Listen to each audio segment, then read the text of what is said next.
A single dad janitor and his CEO. The night everything changed for Ethan Hale, single father of a quiet 7-year-old boy. The world outside was calm, but inside the glass tower of Sterling Corporation, storms were raging. Ethan had spent 5 years working as a janitor in the building.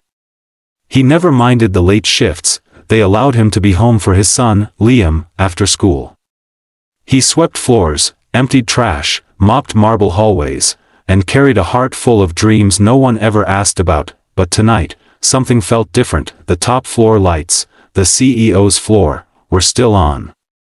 They were almost never on past 9. He pushed his cleaning cart toward the elevator, humming low to keep himself awake. His steel blue uniform was worn, his shoes scuffed, but he walked with a quiet dignity. People rarely looked at him, yet no one ever forgot his kindness. When the elevator opened, he stepped into the golden hallway of the executive floor, and then he heard it. A soft, broken sound, someone crying. He froze. Crying was out of place here. This floor belonged to Alexandra Sterling, the youngest CEO in the city, brilliant, untouchable, elegant, known for her icy composure and command of every room she entered. Ethan hesitated. He wasn't supposed to intrude. But the sound came again, sharper, deeper, painfully human. He pushed open the glass door, slowly, and saw her. Alexandra Sterling sat on the floor beside her desk, hair loose, makeup smudged, shoulders shaking. The woman who ruled over boardrooms like a queen looked small, alone, fragile. Ethan's heart clenched. He stepped forward quietly. "Ma'am, are you okay?" She startled, looked up, and for the first time in years, Alexandra saw someone not as a CEO, but as a woman lost in the dark. Her voice cracked. "Ethan, right?" He blinked. She knew his name. "Yes, ma'am," he said softly. "Do you need help?" She stared at him with red, tired eyes, eyes that had held back too much for too long, and then, with a breath that trembled like a confession, she whispered, "Will you be my date tonight?" Ethan froze. "Ma'am, what?" She stood slowly, brushing tears from her cheeks. "I can't go to the charity gala alone. My fiancé canceled on me. My board expects me to show up with someone. And I don't want to walk in broken." Ethan felt his heartbeat in his throat. "But I'm a janitor." "I don't care," she whispered. "I just need someone real for one night." Silence settled between them, heavy yet electric, and then Ethan nodded. "Okay. I'll go with you." The night that changed their lives. Alexandra's sleek black car arrived, and suddenly Ethan was sitting inside a world he'd never touched. Leather seats, soft lights, luxury humming like quiet thunder. She fixed his tie gently. "You look beautiful," she whispered. He laughed shyly. "Men aren't usually called beautiful." "You are," she insisted. At the gala, whispers exploded the moment they walked in. "Is that the CEO? Who's the man with her? He's definitely not a businessman, is he, her boyfriend?" Alexandra ignored them all. For the first time in years, Ethan saw her smile, a real one, warm and fragile. When the music slowed, she held out her hand. "Dance with me?" He hesitated. "I don't really know how." "I'll teach you." And so the janitor and the CEO danced under golden chandeliers while the world watched in disbelief. She leaned into him. "You're the first person tonight who isn't pretending. You're the first person in years who looked at me like a normal man," he murmured. Their breaths mingled, their hearts aligned, but everything shattered when Alexandra's ex-fiancé appeared. Mark, wealthy, arrogant, furious. "So this is the replacement," he sneered. "A janitor?"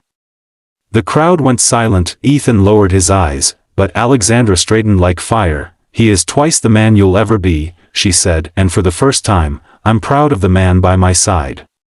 Mark stormed out, but Ethan whispered, "You didn't need to defend me." "Yes," she replied softly, "I did." Confessions in the dark. The car ride back was quiet, heavy with unsaid things.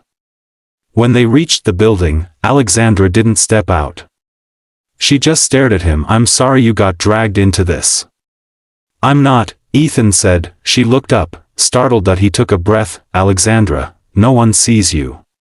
They see the CEO. But tonight, I saw the woman.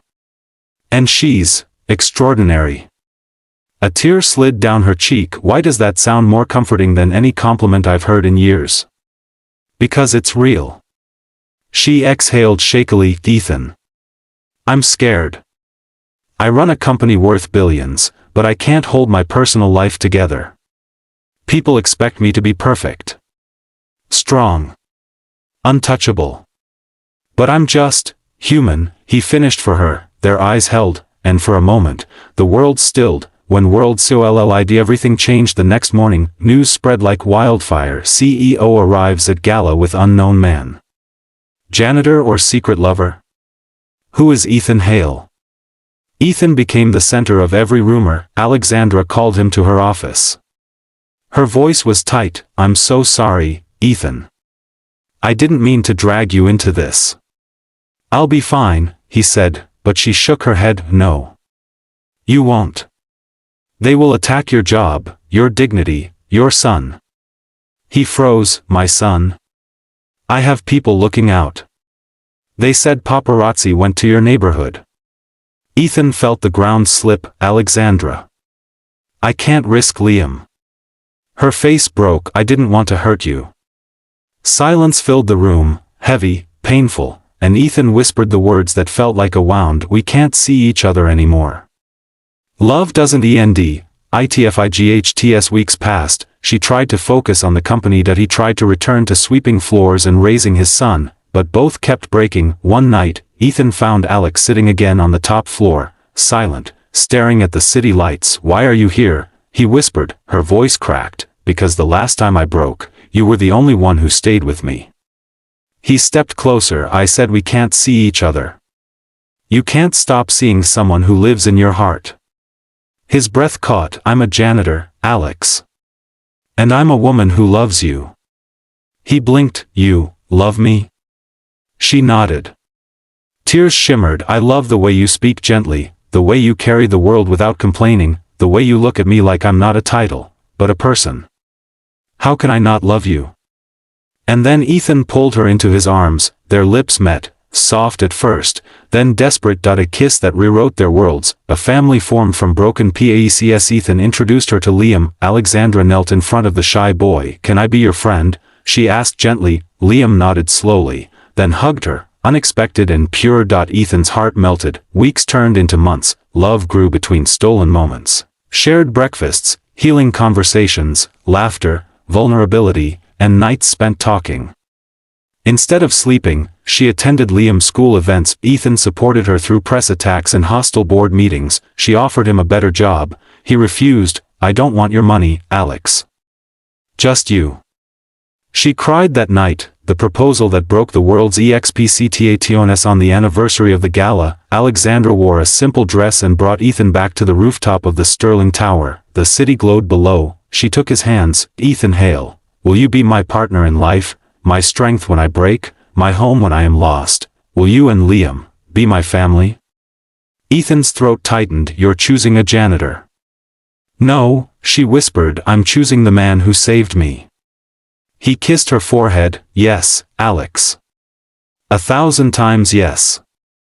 Liam ran forward, hugging them both. For the first time in their lives, all three felt whole. Epilogue. Love is not status. It's Sola CEO. A janitor. A small boy with a gentle smile. 3 lives, once broken in different ways, now rebuilt together. The world judged them, but love didn't care. Love only chose truth, and their truth was simple. The janitor saved the CEO's heart. And the CEO gave the janitor a world where he was finally seen.